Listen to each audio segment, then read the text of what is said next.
বড় পাটা, বড় পাটা। শালা হাম্বা মুরবিটাও পাটা কোয়া ছাড়লো না। কুটি গো আব্বা চোখ খুলছে, আব্বার জন্য কমলা জুস লিয়ে আসো। এ থাক থাক থাক, যখন খাবার বাড়ির জন্য তখন তো এক গ্লাস পানিও এনে খেলে নি, আর এখন খাবার বাড়ি না জুস আনে আমার ইয়ের ঢাল। বোকা সোদা পাঠা। আব্বা অন্তত যাওয়ার সময় হামাক আর পাঠা কইও না। তুই যে আমাকে মনে মনে হাম্বা কর সেটা আমি জানি না, মনে করছি। শোন বাবা, আমার পায়ের কাছে আসে বস।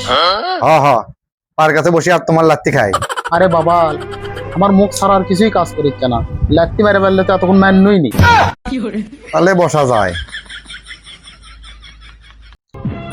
আচ্ছা থাক, আমার মাথার কাছে আয়, তোর সাথে জরুরি কিছু কথা আছে।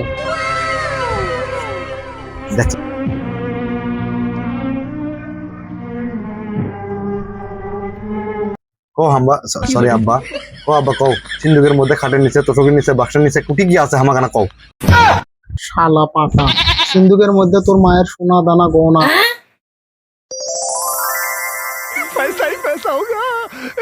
বললে আমি আগেই শেষ করে দিছি। আর খাটের নিচে, বাক্সর নিচে, তোষকের নিচে আমার কাশ আর চিকেন আছে, লাগলে তুলে নিস। তাই বলে আব্বা ওলাদ ফালাছো, বালতি তো দেওয়া আসলো। বোকা সোদা, সেই বালতি ভরে গেছে প্রতিদিন, ফালাছিল তাই ওঠেই ফালাস। শোন, তোর কয়টা কথা কয়া যায়, উপকারে লাগবি। কি বল কবা কও। শোন, আমি হয়তো খুব তাড়াতাড়ি চলে যাম না।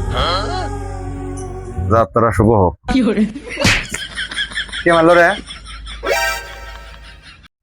আব্বা তোমার কোনো মুখ ছাড়া কিছু চলিচ্ছে না, তাহলে হাত চালালা কেন করে?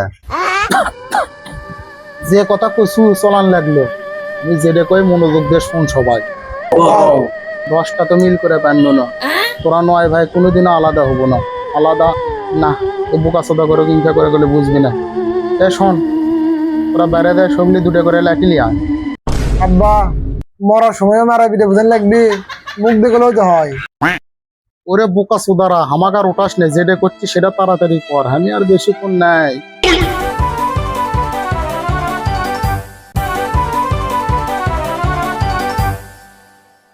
আনচু, একটা করে লাঠি নিচে থো, আর একটা করে লাঠি হাতত থো। এখন দেখি তো সগলিও একটা করে লাঠি ভাঙ্গে।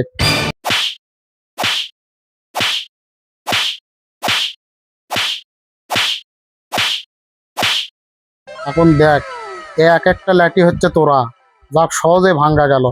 এখন দেখি এই 9টা লাঠি একটি কর। এখন দেখি এই 9টা লাঠি এক জায়গাত করা হলো, এখন একজন এসে ভাঙ্গে তো। Mahendra Baahubali.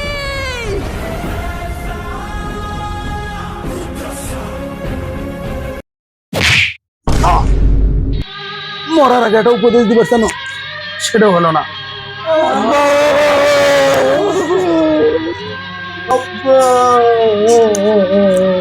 Hello guys, video হবে নাইস।